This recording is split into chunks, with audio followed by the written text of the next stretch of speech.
All right, let's get this show on the road. All right. Welcome to another episode of the Back Catalogue podcast. This is the podcast where we, and by we I mean me, Apple, my co-host / co-founder Vincent, we dive into the streaming service. We tell you, the listener and the viewer, what is worth it and what is not. And let me tell you something, Vincent. No monsters were harmed in the making of this podcast. Why would we be harming monsters? You ain't seen the movie. Why would we You be ain't seen harming the movie. them? It's Monster March, everybody. We're doing monster movies and strictly monster movies. And today we're doing 2003's very own, or sorry, should I say 2001's very own, Monsters, Inc. What was that reference from? It's from this movie. Is it? Who they not harming? In the credits, it says no monsters were harmed in the making of this movie. Oh, okay. Because that's like a joke on because animals may or may not have been harmed in. So they harmed movies. animals, but they didn't harm any monsters. In this one, they harmed animals specifically. So the RSPCM is like they're on they're okay, but the RSPCA is on their back. The RSPCA is on their backs, and it's because Sully's not rocking around in. That's not faux mink. That's real mink. That's real mink. Because man's is just skin, but he puts that on.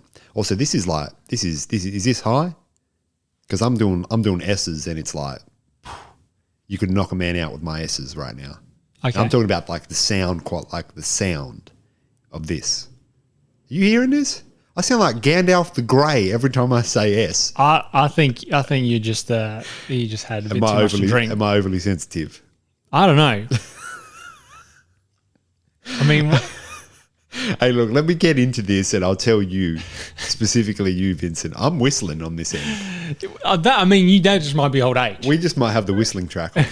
Every time I'm saying an S, it's getting there. But Vincent, as I said, this came out in 2001. It's 2001's very own. It has the 8.1 out of 10 on the IMDb. It's got the 96% on the Rotten Tomatoes. It had a budget of $115 million US, and it made $577.4 million US. So it made some money. It made some money, Vincent. See, when you're talking about making money, yeah. See, things like this is the movie's not even the main money maker. Because they've been doing merch out the wazoo for 22 years. Yeah. Not so much now, but... Dude, but I mean, they would have done merch for so long. There was recently, we had, obviously, Monsters University come out somewhat recently. And we've recently just filed a business for Monsters Pty Ltd. We filed one for Monsters. We got all Pty the ATO Ltd. documents. And we also had Monsters like Back at Work come out recently as well, which is like a Disney Plus exclusive. Back at Work. Like they had Pandemic in there, and then they're Back at Work. They had Monster Pandemic, and they're saying like, no, my contract is remote. They had COVID. I'm not out. They had COVID. That's Monster COVID. Yeah. I got that. So Vincent, the reason why I'm cutting you off here is because this is something we haven't done in a while, but I've got a review here. All right. This is by Night of the Dawn of the Day of the Dead. Right? This is in the 22nd of December 2002. So this is, when did it come out? It came out December the previous year. Okay, so they've waited on it for a year. They sat on it for a year. They sat on it. Yeah. All right. Which is good. Yeah. Don't give me the stars. Just give me the review. Because you'll be able to figure out the stars. I'll be able to figure out the stars. Did anyone actually watch this? ? The basic pattern of this movie is roughly 45 seconds of dialogue and then a lot of screaming and loud sound effects. The perfect movie for those of us without any sort of attention span. Laugh at the wacky monsters screaming and hitting things and getting bonked on the head. Don't worry, it's going to happen again soon, so be patient during those 3 seconds of character talking. Your mindless garbage is going to repeat itself real soon. This movie has some neat graphics. Big deal. Graphics mean nothing without anything to back them up. Skip this and give your child a copy of The Hobbit. Parentheses, the book. Yes, those things with words on printed paper. Parentheses, instead. It's a good story that isn't dumbed down so much. Give your kids something that's worth their time, not this flashy and loud tripe with no real substance. Jeez, I mean, I don't know why they're doing like Twinkle Twinkle Little Stars. They should be doing The Hobbit, parentheses, the book. They should be doing it. But the book is capitalized. Like, there's nothing else other than the lot in a lot that is also just like completely capitalized. But like 2001's very own or 2002's very own, was there any other Hobbit stuff? At the time, there was the Hobbit. There was like an animated movie of it. Okay. But I'm glad they specified the book. The book, yeah. Oh, they made that very clear. Well, Mans is thinking ahead. 100%. My kids, like, after having read that, Yeah. my kid, fresh out the womb, they're doing like square peg in the square hole, round peg in the round hole, and they're doing the Hobbit. That's what they're doing. I mean, look, if you're going to do square peg in the square hole, round peg in the round hole, you got to do Hobbit. You got to do Hobbit. That's the next step. I forgot to say that the title is, because I didn't want to read the stars, so I didn't read the title. Mindless trash for the no attention span masses. Jeez. I mean, intellectuals like my children Yeah. won't be doing that. Because they're not the mindless, no attention span masses. No, they're not. One thing what I realized, which is hilarious, which we haven't done before, I actually looked at this man's reviews.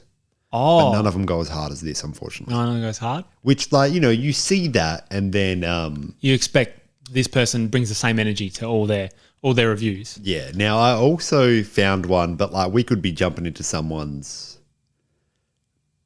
reality that doesn't exist if we jump into this. But yeah, maybe should we give that a miss? Maybe, or do you think that's? Like, we could cut it out if it's bad. I mean, read it out. It's public. It's public domain. So this is Disney's reptilian agenda. Oh, all right.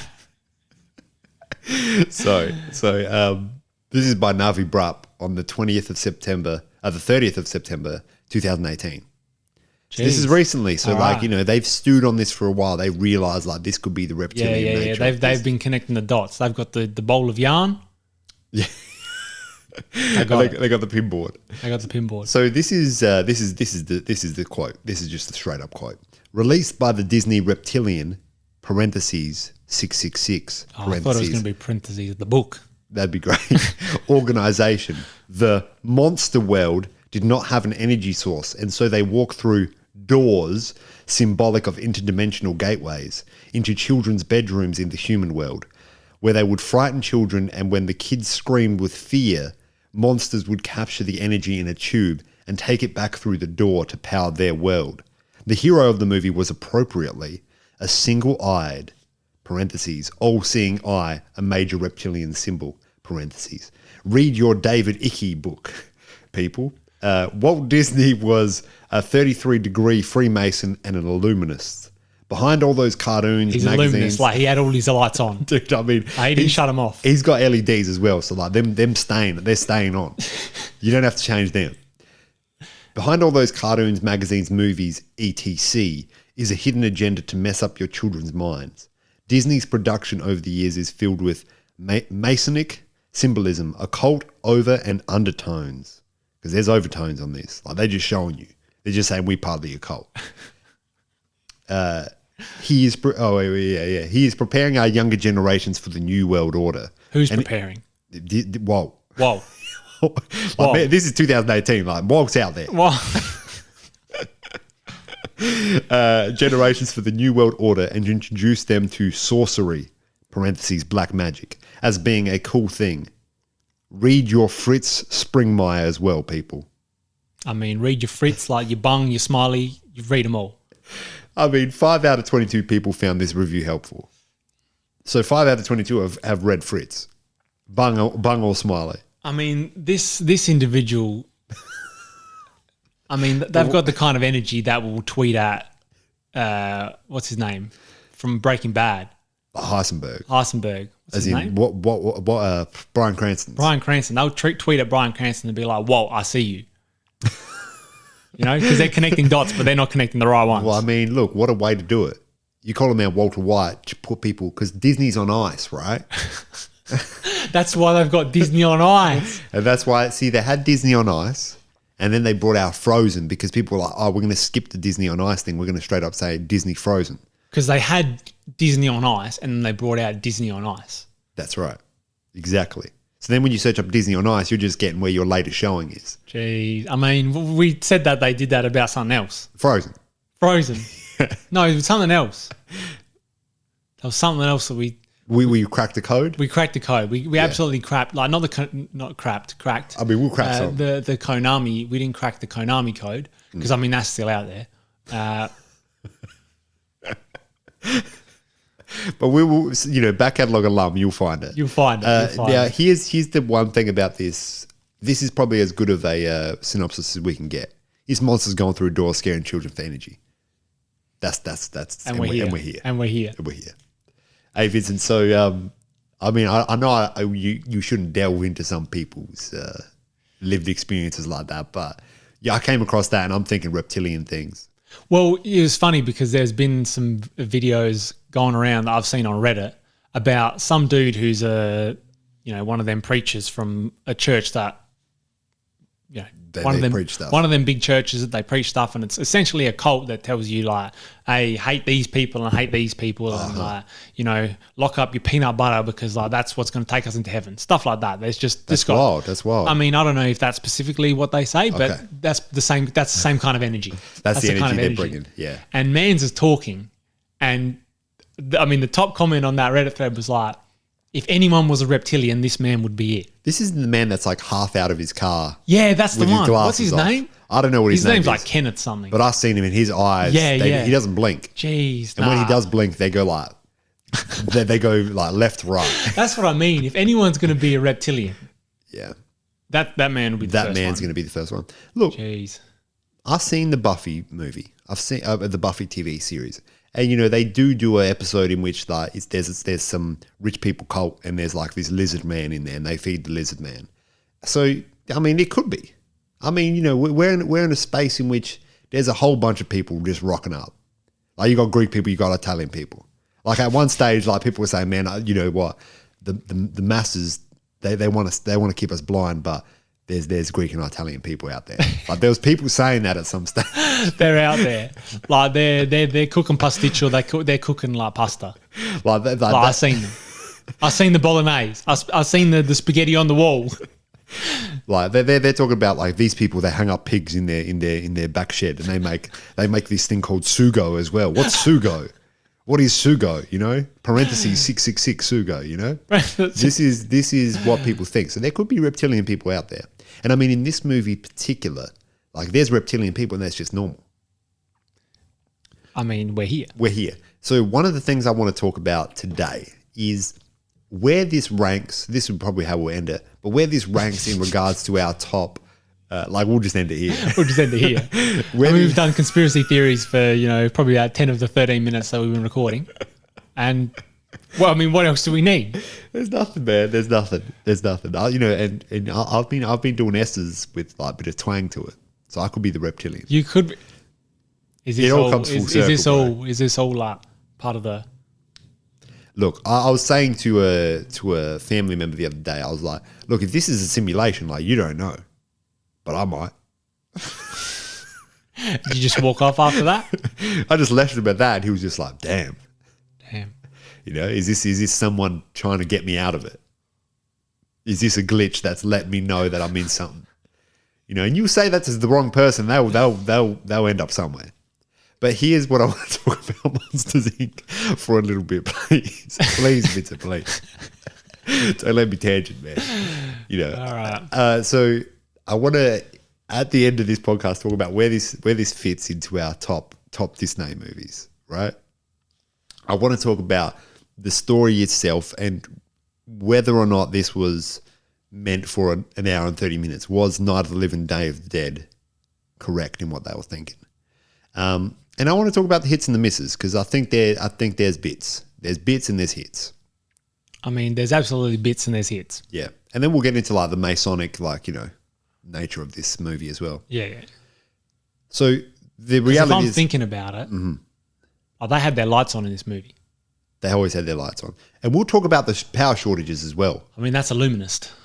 That is illuminist. We'll talk about the power shortage in this and why I don't believe that they were really approaching this the right way. They could have done this a lot better. Like they could have been not experiencing any power shortages if I was leading. Yeah. If I was leading Monsters Incorporated. If you were leading it, all right. Like PTY Limited. PTY, you know? yeah. I reckon that's where they went wrong. That's where they went wrong. They put themselves under the wrong corporate structure. Well, I mean, let's get into there. Let's get into just the structure of the world, because one of the things that I like in a movie is an opposite day movie. You know, you go into a world and they're like, "Hey, we're monsters, but we're doing human things." Like instead of walk, it says stalk. You know, but see that realistically doesn't make sense. It doesn't, because you gotta follow something. That's at right. that point, if you're stalking something. That's right. Unless there was a little thing that came across the road and you had to stalk that, and a little pop up. That would probably work, especially in the early days of getting people to work, especially monsters, because they would chase things. Yeah. The other thing that I like about a world like this is because it's like the human world, right? They got cars, they got houses, they're in apartments, they're doing share houses with their mates. But why their cars got monster mounts on them? I mean, that's it, man. You know, gangster Greaseel. You know, they'll get the grills that are. I mean, I'm gonna put some teeth on my car. You put some teeth on your car that look like yours, though. That's going to be looking quite. Yeah. You know, it's going to be. Now, I'm not saying anything about your teeth specifically. I'm just saying human teeth. It's going to start looking like you've watched Polar Express and Polar Express has come to life. Well, it's not quite real, but it's real. You know? Are you saying just like the animation situation in Polar Express, or just what's that thing called where it's it's almost real enough, but it's just that little bit off that you feel uncomfortable looking at it. It's almost real, but it's not real. It's not real. Yeah. Yeah. It's called something. Yeah. And people in the comments, they'll find out. And the 5 people in the comments, they'll tell us. But yeah, you do that. Bro, no one gets to this part of the podcast. I mean, we might have got some occultists. I mean, coming through. Depending what I put as the title, or if we just throw up some clickbait, is Monster Inc. the first part of the, I don't know, Walt Disney's resurgence. Why don't we just say is Disney a cult?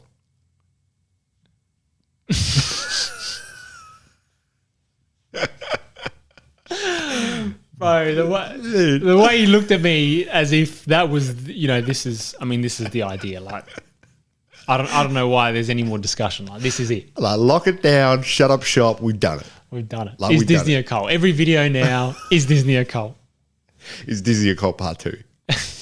Is Disney a cult parentheses, we find the answer.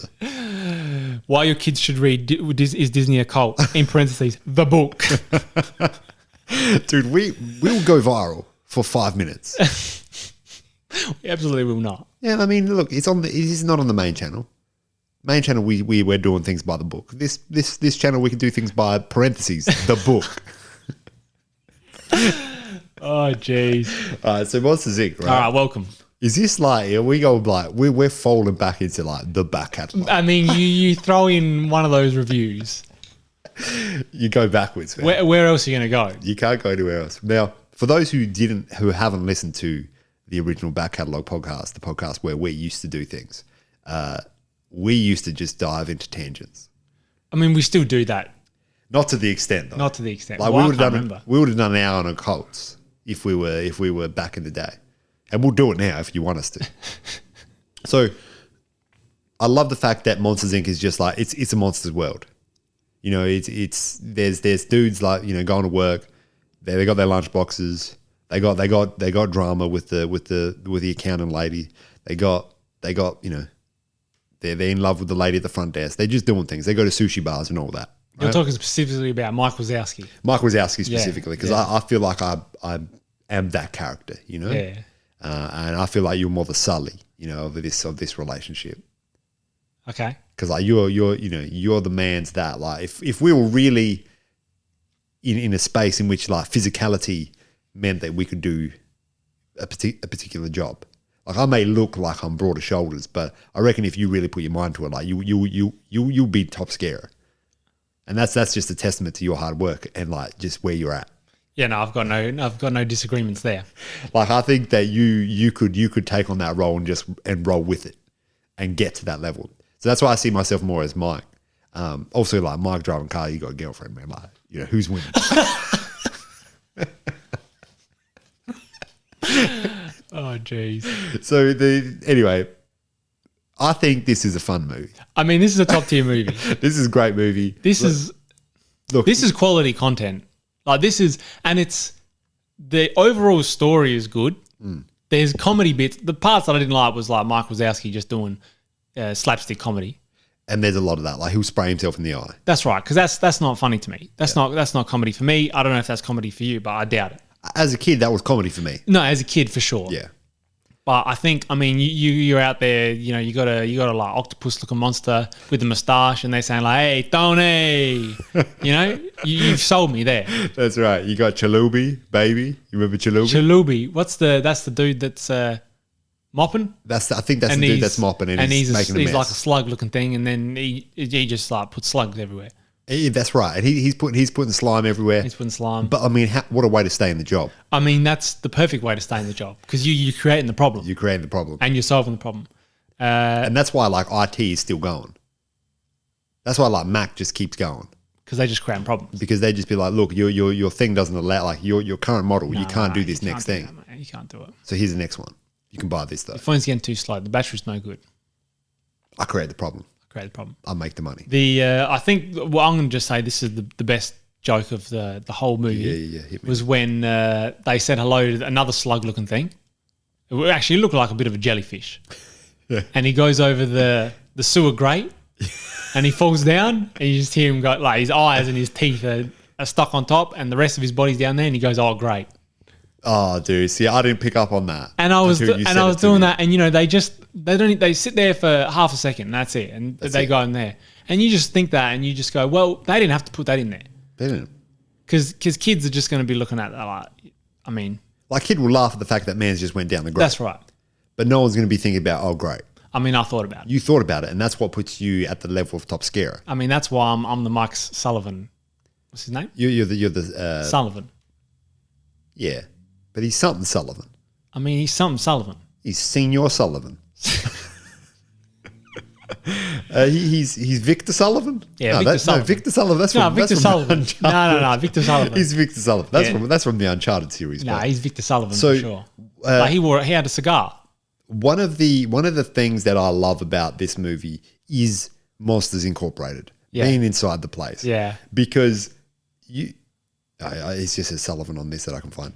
Because you go in there, there's a plethora of different looking monsters. Yeah, you got heads that are walking up. They need to put in their teeth. They need to put in their eyes. Like man's got his eyes in a box and he gets them out. And you know they got those little recurring jokes like the furry dude who got the sock on him, and they shaved him, and then it happened to him again, and then at the end like it happened, his mate was yelling at him, and he just shoves all the stuff in him and throws him through the door. I mean that's comedy for everyone. My favorite thing about that moment in which the first sock goes on. So for those who haven't watched it, like it's monsters going into the human world and scaring children. I mean, the day, the night, the month, the year of the living dead said it. They explained it. They said it. But the children in that world are considered toxic, and bringing back anything from that world, like this thing called the CDA, who are essentially like they're stopping children from domesticating the monster world. They come and they just shut up shop. Yeah. And there's this one moment in which this furry monster creature, he comes out and he's on top of the world. He got the scare. He's filled up the canister. He's walking out, and the way that he's walking, he's got a pip in his step or a pop in his step. I mean, he's got a pip and a pop. He's got a pip and a pop. Like, and if that happens in your knee, go to a doctor, because you don't want that in your knee, a pip and a pop, because that'll make you stop. He's walking off, and as he turns around, he's got a sock on his shoulder. And they're saying like code 2319. But that is so funny, just the way that he's walking, like he's having a good day. He's just started work. He's done his first email for the day. Like essentially, like if we're talking about real world things, he's done his first email for the day. He said like, I hope this finds you well. Yeah, and he's like, I hope this finds you well. He's like, coffee break, I'm gonna walk out of here. Walks out, boom, he gets taken by the CDA, shaved. Yeah.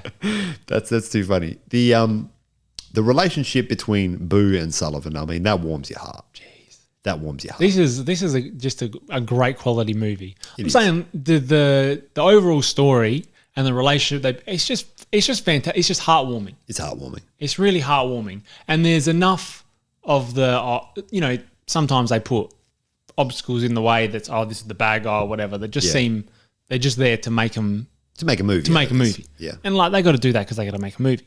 And Mike is like no longer his friend for 5 minutes. Then he's his friend. Whatever. But the real turning point, as into the climax of this movie, was when Sully was doing scaring in front of like teaching the other heads. Yeah, and Boo didn't like him anymore. And that's kid things, and that's evidently monster things.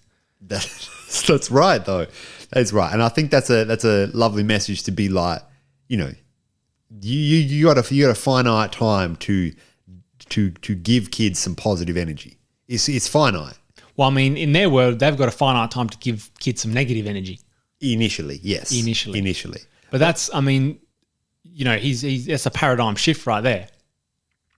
That's exactly right. And that's why he's wearing a tie at the end.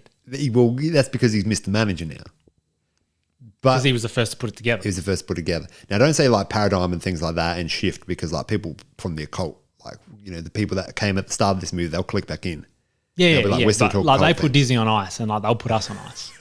Dude, I mean, if someone put us on ice and they made a statement based on this, they're like, we've got the back catalogue. They said like, take this to every news outlet. We've got the back catalogue. And like they had us there with like bags on our heads. They had us there with bags on our heads. They'd be like, we've discovered a new species is what Channel 7 News is going to say. We finally found the Italian and Greek man together. We finally found it. It ends up being a nice story in the fact that they figure out that laughter is a better energy source. I mean, because laughter is the best medicine. I mean, still, if something pops out of my closet and starts making me laugh, I'm scared, man. If anything pops out of my closet that I'm not expecting, I'm stunned. I don't know what I'm doing. I'm throwing hands. I'm throwing something. Yeah, and I mean, if you're throwing things, hands or not, it's gonna lead to some sadness. It's always leading to some sadness. One of the things that I think they could do better. So the main issue in this story, and one of the reasons why the bad guys do the thing that they do. So they're specifically trying to get Boo, who is the little girl. They're specifically using her as a bit of a ploy to get her and put her onto this like scream-a-vac machine to get her screams so that she can just keep feeding the machine, right? So they don't have to scare her; they just hook her up to this machine. Yeah, I mean they didn't do the calculations, they didn't do the simulations for that. That's right. But where was I getting at here? Oh yeah, and that was because they have an energy crisis. Here's the thing: no one's working nights. No one's working nights. Okay. How much of this world you're getting if no one's working with nights? You might be getting, the North Americas and the South Americas, but you ain't getting the oceanic areas. If you're just working days. Yeah, but we don't know the breadth of this world. We don't know monster days. We don't know the days. Was there ever night? Oh, yeah, it was when there was. It was night when they went out for their. They went to sushi. But I mean, how big is the world? Are you saying that there could be other Monsters Inc.? It could be like a Pangea situation. They're just all on one continent, and the rest of the world is like water. Are you saying the human world? I'm saying the monsters world. Yeah, but I'm saying the human world because there's a part where they say, "Hey, we're going to the eastern seaboard because it's You're nighttime." Saying they're missing out because when it's their night, they ain't doing nothing. So they're missing out on like the whole of Europe or something. That's right. Yeah. No, that's 100% correct. You have people on night shifts just like switch off a couple of lights while you're in there to just conserve some energy. Bang, you got yourself a whole nother bit of energy. And I mean, they might have that happening, but that wasn't evident. Well, because remember Randall was doing some Randall things. They had like 6 monsters there doing things. They're not running the whole shop. They're running the whole shop, bro. Nah, there's no way. That's the scare floor, bro. Have you seen how big that place is? Yeah, but like I know 90% of it is for doors, but I mean we can talk about storage solutions. You can, because like it's not the space; it's the way you use it. Yeah, and I mean I don't know why they got roller coasters for doors. Look, I mean, it looks cool in a movie sense, but from a like technical standpoint, like you want to get the door that you want, you could just have them sitting there, You could just have them sitting there. Now, the one thing that I want to bring up is the ending of this movie. Because what happens is the door with Boo in it gets damaged. It gets broken into pieces. So Sullivan is not able to find Boo. Yeah. But then, you know, the good guy wins in the end. Mike Wazowski, he's like he's Mr. Manager, and Sullivan's like even bigger Mr. Manager. Like they're leading Monsters Inc. now, but they're saying, hey, we're doing Monsters Inc., but just laughing. Just laughs. Mike Wazowski's there doing stand-up comedy. Mike Wazowski's there doing I mean, he was sitting down, but that's sit-down comedy, and that's funny in itself. yeah. Because like if you called something sit-down comedy, you walked in, people were sitting down, you already got to laugh as What do you walk mean? in. As in, Don't you remember you told me that? We were like year 8. You're like, all right, but listen to this. You know stand-up comedy. Imagine if it was sit-down comedy. People walk in and there's just dudes sitting down. And like, that's a laugh. I mean, if I said, stand by. but you know what's funny? It took me about probably a good 40 days and 40 nights to You were going through Lent. I was trying to think about like, what does he mean by that? And then I realized it's just surface level. Like, man's just literally means It doesn't go any deeper than that. But anyway, at the end, You had the yarn out, you had the pinboard. I had lizard people, I had everything. You want to sit down. That's SIT. We turn them into numbers. So that's the S is the I don't know why you went there, but you know, anyway. Here's the thing. At the end of the movie, Mike's like, hey dude, I got this door. I got the door, we've reassembled it, it's just missing one piece.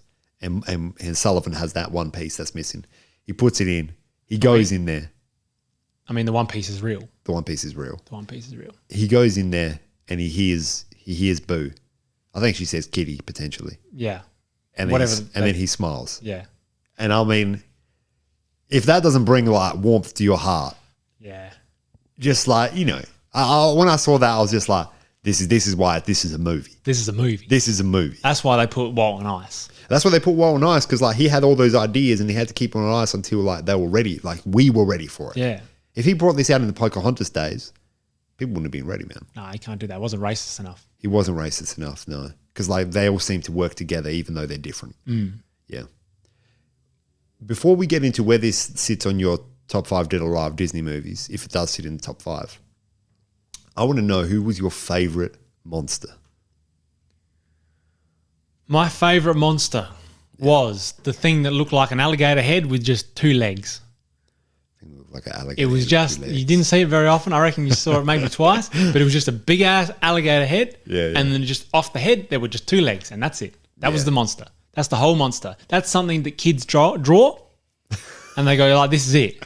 I'm going to make a comic series. I'm going to make money. It's going to be Captain Underpants like That's part it. 2. It's going to be the next level of it. Yeah. Yeah. That's what they See, did. I got to go back and like see that man. Yeah. And just you know, and get into that. Now, my favorite, this is a tricky one for me Yeah. because I like Mike Wazowski's friend, his partner, Yeah, with the snakes. with the snakes on the head. But look, this is pretty basic of me to say this because it's not really used that much in this movie. But that big Godzilla looking thing at the very start, where they're like about to stalk, they're about to walk across the road. I can't and like remember that. Sully's like, "Hey, brother, what's going on?" Oh, the one that's in there for... He's in there for a split second. So like, why can't we drive? Like, this man's walking, but this man takes 2 steps and he's there. But also, he's not fitting in anywhere. I don't know where that man's going. That is great that he's like a member of society, though. He's different, but he's a member of society. I mean, they said stalk. He said, I'm just walk over the road. I don't know why I'm waiting. I don't know why I'm waiting. I could step over this road and no one would be harmed. But those streets weren't wide enough. Those streets, dude, I don't know how that man's feet, because where does he go after that? And that's a movie. I mean, there was nothing that individual size in the whole space. No. That's the movie we make, though. What happens to that man? And like, we're that man. But My like, in our favorite part of this movie was when they brought Boo back into the facility and they decked her out with with the Boo costume. with the Boo costume, with the mop, with the lamp, with the whatever that other thing was. And there's all the hazmat. I mean, the hazmat people were hilarious. They are hilarious because they're funny looking. But the most hilarious part was they're talking to, I don't know, one of the janitors, someone sweeping up or something. And then the hazmat dudes are going like, oh, beep, beep, beep. This man, there's the kid's here. Yeah. And Mike and Sully walk away and you just see one of the hazmat dudes like fly in sideways for a split second. That's comedy. I love that Roz, I think that's her name, Roz, was like the head Undercover honcho. agent. But also, what were they investigating? Was it They were investigating the practices that Mans was, the Spider-Man that owns the crab-looking dude that owns the company was doing. So they were under investigations from the inside. but why? Because, like, that's malpractice. No animals were harmed, but also no children should be harmed in the making of this. No, I understand that, but there was Mentally. They do get harmed, but physically, no. but there was no other reason why they would be like that lady would be there for years. She would have been there for years. Enough, yeah, that's right. And like, don't call it a comeback because she ain't moving fast either. No, dude. And like, not only is she not moving fast, but her lips ain't moving fast either. Nah. I'm just not sure why there was an undercover agent in that place, but I mean that's But see, that's the thing. That's a movie. That's a movie, but that's also you're not privy to that world. That's right. You're totally over the covers. One of the things about her is just like iconic voice. Yeah, absolutely. Like I'm watching Wazowski, always watching. Here's the thing. Let me break this down for you. All right. Top 5 Disney movies. Yeah. I don't know where this sits, man. The Adventures of Bullwhip Griffin. I mean, okay. I was thinking more the animated, but like Adventures of Bullwhip Griffin. Oh, okay. Yeah, all right. That's up Well, there. if we're talking animated, then number 1 would probably be The Adventures of Bullwhip Griffin, parentheses, the cartoon. The cartoon. In capitals. Like there was probably some cartoon bits in there. I mean, there had to be. Yeah. No, I don't know. I don't know what my top 5. Apple Dumpling Gang. I don't know how you're springing this on me. No, well, that's what I'm saying. Like, where does this sit? Could this be a top 5 for you? I mean, this is probably up there. Yeah. I don't know if it's top 5 though, but it's definitely top 10. But what other movies did Disney do? I mean, Mulan. I mean, yeah, but Top tier. I mean, Lion King. I mean, Top tier. I mean, Moana. I mean, top tier. I mean, Lilo and Stitch is going to be number 1 for me. Yeah, Lilo and Stitch could be up there. That could be up there. Lilo and Stitch is goated. I think they're making a live action Lilo and Stitch movie. What's the deal with live action stuff for Disney? Because like, what a better way to make money other than just like taking a property that we own. We don't have to do anything other than just make it live action. That's right. No, it's absolutely a money making scheme. Yeah.